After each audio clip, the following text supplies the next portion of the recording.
कल पंचायत चुनाव का तीसरा और अंतिम चरण होने जा रहा है। 49 जिलों के 92 विकास खंडों में मतदान होगा। 6607 ग्राम पंचायतों में मतदान होना है। वोटिंग सुबह 7 बजे से दोपहर 3 बजे तक जारी रहेगी। मतदान के लिए 20,608 मतदान केंद्र भी बनाए गए हैं, तो वहीं 3059 मतदान केंद्र संवेदनशील हैं और इसी लिहाज से तीसरे चरण के मतदान में 40,000 से ज्यादा पुलिस बल तैनात किया गया है। तीसरे चरण में जिला पंचायत सदस्य के 234, जनपद पंचायत सदस्य के लिए 1955, जबकि सरपंच के 6,607 और पंच के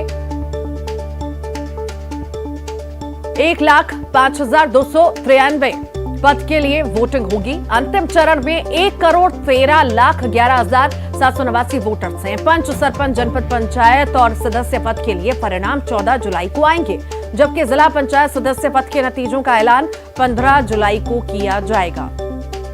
निर्वाचन है वो हमारे 39 जिलों के 92 जनपद पंचायत क्षेत्रों में है और इसमें 6,607 ग्राम पंचायतें हैं जहां मतदान होगा। इस सब के लिए जो हमारे मतदान केंद्र बने हैं उनकी संख्या है 20,608। बड़ी संख्या में मतदान केंद्र हैं। यद्यपि पहले 2 दौर से ये कम है। पहले दौर में हमारे 27,000, फिर 23,000 से कुछ अधिक और अब की बात 20,608 है। मतदाता भी हमारे इस दौर में 1,13,000 से थोड़े से अधिक हैं और जो कर्मचारी लगाए जा रहे हैं वो 1,03,000 कर्मचारी लगा रहे हैं। त्रिस्तरीय पंचायत चुनाव के तीसरे चरण का मतदान कल होगा, जिसके लिए जनपद केंद्र से पोलिंग पार्टियां पोलिंग बूथ के लिए रवाना हुई हैं।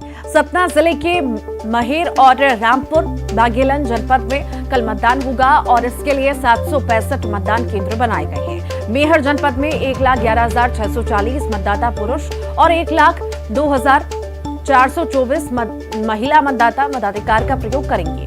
तो रामपुर बघेलान में 1,06,589 पुरुष और 99,868 महिला मतदाता अपने पसंद के उम्मीदवार चुनेंगे। तो वहीं मतदान को देखते हुए प्रशासन ने सुरक्षा के पुख्ता इंतजाम किए हैं। वहीं रतलाम के आर्ट एंड साइंस कॉलेज से मतदान दलों को रवाना किया गया। जिले के रतलाम, जावरा और पिपलोदा विकासखंड में कल वोटिंग होगी। 217 पंचायतों में 726 पोलिंग बूथ बनाए गए हैं। अलीराजपुर के सोंडवा और उदयगढ़ जनपद क्षेत्र में कल मतदान को लेकर मतदान दल मतदान सामग्रियां लेकर केंद्रों तक पहुंच गई है। आपको बता दें कि 2,248 कर्मचारियों को मतदान के लिए तैनात किया गया, तो वहीं 1,048 पुलिसकर्मियों की ड्यूटी लगाई गई है। उदयगढ़ जनपद पंचायत में कुल 40 पंचायत हैं, जिसके लिए 129 मतदान केंद्र बनाए गए हैं। तो वहीं सोंडवा जनपद क्षेत्र में कुल 74 पंचायत हैं, जिनमें 222 मतदान केंद्र बनाए गए हैं।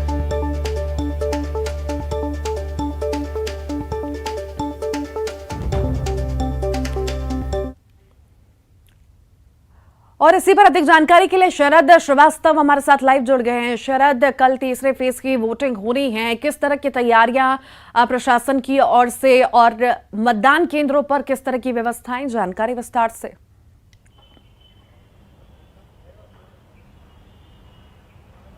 बिल्कुल, देखिए तैयारियां पूरी हैं और कल ही एक चरण नगरीय निकाय का बीता है और अब जो तीसरा और आखिरी चरण है पंचायत का वो अब होने जा रहा है। करीब 93 विकास खंडों में 6,500 से ज्यादा जो पंचायतें हैं उनमें जो मतदान है उसकी प्रक्रिया होगी। प्रक्रिया के लिए पूरी जो तैयारी है राज्य निर्वाचन आयोग की ओर से वो कर ली गई है। इससे पहले भी 2 चरण पूर्ण हुए हैं। हालांकि कुछ जगहों पर पिछले जो चरण थे ग्वालियर चंबल के इलाकों में जो झड़प की खबरें हैं, कुछ उस तरीके की खबरें भी सामने आई, तो उसको लेकर विशेष जो सतर्कता है वो बरतने के निर्देश राज्य निर्वाचन आयोग की ओर से दिए गए हैं।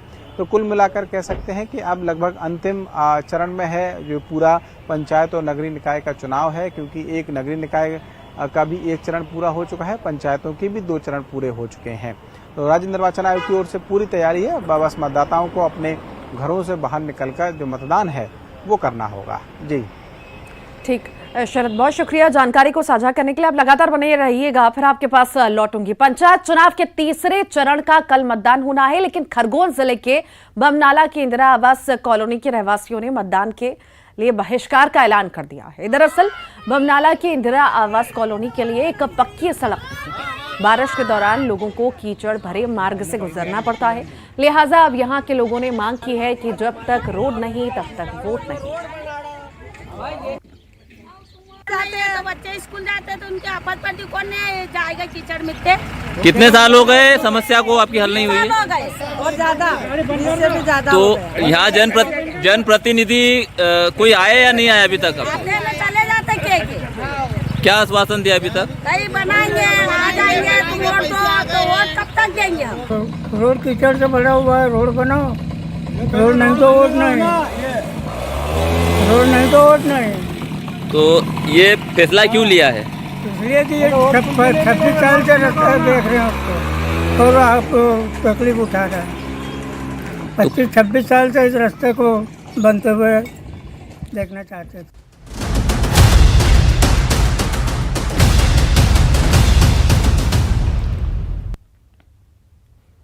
निकाय चुनाव के अंतिम चरण के लिए सीएम शिवराज का तूफानी प्रचार जारी और इसी क्रम में सीएम शिवराज रीवा पहुंचे, जहां बीजेपी के महापौर प्रत्याशी प्रबोध व्यास और पार्षद उम्मीदवारों के लिए वोट की अपील की। इस दौरान बीजेपी के प्रदेश अध्यक्ष वीडी शर्मा भी मौजूद रहे। इससे पहले सीएम ने शहडोल में चुनाव प्रचार किया। शहडोल के धनपुरी में जनसभा को संबोधित करते हुए कांग्रेस पर जमकर निशाना साधा। उन्होंने कहा कि कांग्रेस ने विकास के काम नहीं किए, उनके शासनकाल में सड़कों की हालत खस्ता है। कमलनाथ की 15 महीने की सरकार बनी, जिसमें वो धन की कमी का रोना रोते थे। साथ ही उन्होंने बीजेपी सरकार की योजनाएं बंद करने के भी आरोप लगाए हैं।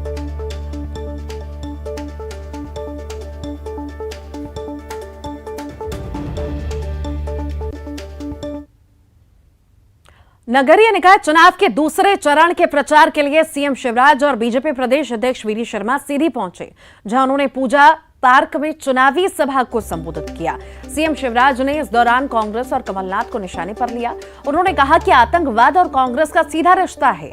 आतंकवाद और कांग्रेस ही एक दूसरे के पूरक हैं। इतना ही नहीं, सीएम शिवराज ने कहा कि आज कल कमलनाथ आतंकवादी जैसा काम करते हैं, अधिकारी कर्मचारियों को धमकाते थे। कमलनाथ अब मुख्यमंत्री नहीं हो, रस्सी जल गई पर बल नहीं गया। आतंकवाद और कांग्रेस का सीधा सीधा रिश्ता रहा है। इतिहास उठा के देखिए, देश में आतंकवादी गतिविधियां बढ़ी है तो केवल कांग्रेस के कारण बढ़ी है। आतंकवाद और कांग्रेस एक दूसरे के पूरक है। अभी अजमेर शरीफ में जहां सभी धर्मों के लोग जाते हैं, सभी धर्मों के लोग जाते हैं और हम सब धर्मों का आदर करते हैं, लेकिन वहां के खादिम आतंक फैलाने की और हत्या करने की धमकी देते हैं और कांग्रेस ऐसे लोगों को बचाने का काम करती है। आजकल तो कमलनाथ भी आतंकवादी जैसे हो गए, वो धमका रहे हैं। कल भी धमकाया अधिकारी कर्मचारियों को, मैं देख लूंगा, कल के बाद परसों आता है मैं निपटा दूंगा, तुम भारतीय जनता पार्टी का साथ दे रहे हो। अरे कमलनाथ दादा, जब तुम मुख्यमंत्री थे तब भी चमकाते और धमकाते थे, उनको अपमानित करने का काम करते थे। और इधर बीजेपी प्रतिनिधिमंडल आज राज्य निर्वाचन आयोग पहुंची और मतदाता सूची में गड़बड़ी और नाम ना जोड़ने की वजह से कम मतदान की शिकायत की। साथ ही आरोप लगाया कि बीएलओ ने मतदाता पर्ची नहीं बांटी, मतदान केंद्रों पर मतदाता भटकते रहे, ऐसा बीजेपी का आरोप है। आज भारतीय जनता पार्टी ने कल जिस तरह से चुनाव हुए और जो सब विसंगतियां जो समाचार पत्रों में भी और आप लोगों ने भी जिसको देखा है, उसके निमित्त हम आज यहाँ पर आए और हमने आपत्ति यहाँ पर दर्ज की है। पूरे भोपाल ने, सब लोगों ने देखा, मतदाताओं ने देखा कि पर्ची वितरण नहीं हो पाया था। जिनको बीएलओ को पर्ची वितरण करना था, उन्होंने चुनाव के अंतिम समय तक पर्ची वितरित नहीं करी। मतदाता सूचियों में नाम बदल दिए गए थे, जिस बूथ पर जो रहता है उस बूथ से दूसरे बूथ में उसका नाम जोड़ा हुआ था। एक ही परिवार के मतदाता बिखरे हुए थे। साथ ही मतदान केंद्र भी जो पुराने थे उनको बदल दिया गया था। इसमें राजनीतिक दलों से जो चर्चा करके उनको बदलना था वो भी नहीं हो पाया था। इन सब विसंगतियों के दृष्टिगत हमने आज शिकायत करी है कि इसकी पुनरावृत्ति अब दोबारा जो दूसरे चरण में चुनाव हो रहा है उसकी ना हो और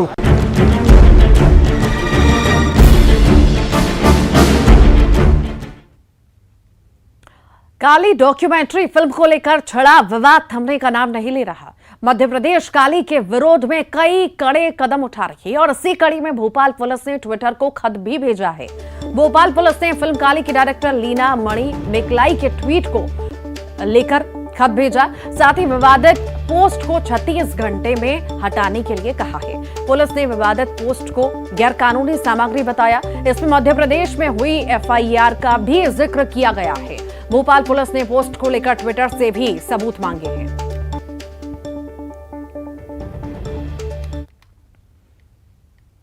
फिल्म काली के पोस्टर को लेकर बवाल बढ़ता ही जा रहा है। बीजेपी विधायक रामेश्वर शर्मा ने भोपाल में मंदिर में धरना दिया। उन्होंने टीएमसी सांसद महुआ मोइत्रा और फिल्म निर्माता से माफी मांगने की बात कही। उन्होंने कहा कि किसी भी कीमत पर हिंदू देवी देवताओं का अपमान नहीं सहेंगे। इस तरह की गतिविधियों का विरोध जारी रहेगा। जिस पार्टी, दल और नेता ने हिंदू देवी देवताओं का विरोध किया वो अब कहीं नहीं है। अब विवाद जो भी हो, पब्लिसिटी लेने के लिए आते होंगे, लेकिन पब्लिसिटी में महापाप कर रहे हैं। देवी देवता कोई अपनी माँ पब्लिसिटी लेने के लिए कोई अपनी माँ का अपमान करता है क्या? अरे निकम्बो, कुछ तो सीख लो। ये जगत जननी है, देवी है, इसका इस तरह अपमान मत करो। इसलिए ममता बनर्जी से पूछ रहे हैं ना, सचंडी पाठ में क्या है माँ काली का स्वरूप? अगर काली का ये स्वरूप है तो आप भी समर्थन कर दीजिए अपनी सांसद का, और नहीं है तो सांसद को दल से बाहर बर्खास्त करिए और देश की जनता से माफी मांगिए। ये माफी आप हमसे नहीं मांग रहे, ये माफी किसी राजनीतिक दल से माफी नहीं मांग रहे, ये माफी आप स्वयं मां काली से मांग रहे। मांगोगे तो बचोगे, अन्यथा काली सबको सबक। फिल्म काली की डायरेक्टर ने एक और विवादित ट्वीट किया, जिस पर प्रदेश के गृह मंत्री नरोत्तम मिश्रा ने कहा कि दोनों ट्वीट के बीच एक बात समान है कि हिंदू देवी देवता ही टारगेट पर हैं। सस्ती लोकप्रियता के लिए ये सब किया जा रहा है। हिंदू धर्म को ही क्यों सॉफ्ट टारगेट मानते हैं? लुकआउट सर्कुलर के लिए केंद्र को पत्र लिखेंगे। हिंदू धर्म की भावनाओं को आहत करना ठीक नहीं है। ट्वीट में एक बात समान है कि हिंदू देवी देवता ही टारगेट पे हैं इनके। दूसरी बात एक समझ में आती है कि ये जानबूझ के अब कर रही है, सस्ती लोकप्रियता को कर रही हूं। मैं कई बार कह चुका कि मेरा इन सब चीजों का विरोध करने के पीछे एक ही बात है कि आखिर हिंदू धर्म ही क्यों, दूसरा तो कोई धर्म क्यों नहीं इन्हें दिखाई देता। ये हिंदू धर्म को ही सॉफ्ट टारगेट क्यों मानते हैं? लुकआउट सर्कुलर के लिए केंद्र को जा रहे हैं, एलओसी के लिए केंद्र को लिख रहे हैं, और ट्विटर को भी एक चिट्ठी में व्यक्तिगत लिख रहा हूं कि ट्विटर को टूल की तरह उपयोग जो किया जा रहा है वो भी ठीक नहीं है। खास करके हमारी भावनाओं को आहत करने के लिए, खासकर एक बहुसंख्यक वर्ग के देवी देवताओं को टारगेट करके, इसको भी, ट्विटर को भी कोई इस तरह की स्कैनिंग की व्यवस्था या कार्रवाई की व्यवस्था। लीना मणि मेकलाई के खिलाफ लुकआउट नोटिस, लुकआउट सर्कुलर जारी हुआ है। गृह मंत्री नरोत्तम मिश्रा के निर्देश पर यह जारी हुआ है लुकआउट सर्कुलर। फिल्म काली की डायरेक्टर हैं लीना मणि मेकलाई। काली के पोस्टर विवाद को लेकर अब कहीं ना कहीं विवाद भी अब बढ़ता जा रहा है और अब लुकआउट सर्कुलर जारी हुआ है।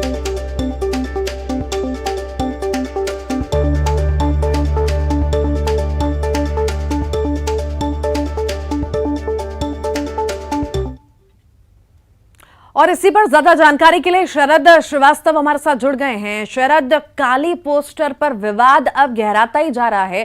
देखिए, गौर करने वाली बात यह है कि माफी मांगने की बात कही गई थी, माफी तो छोड़िए, आज दूसरा पोस्ट भी कर दिया गया कि जिससे और हवा बढ़े और जहर घोला जाए।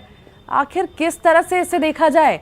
मध्य प्रदेश में तो इसे सीरियसली लिया भी गया है और अब कार्रवाई, एफआईआर की बात भी आ रही है, एफआईआर भी हुई है।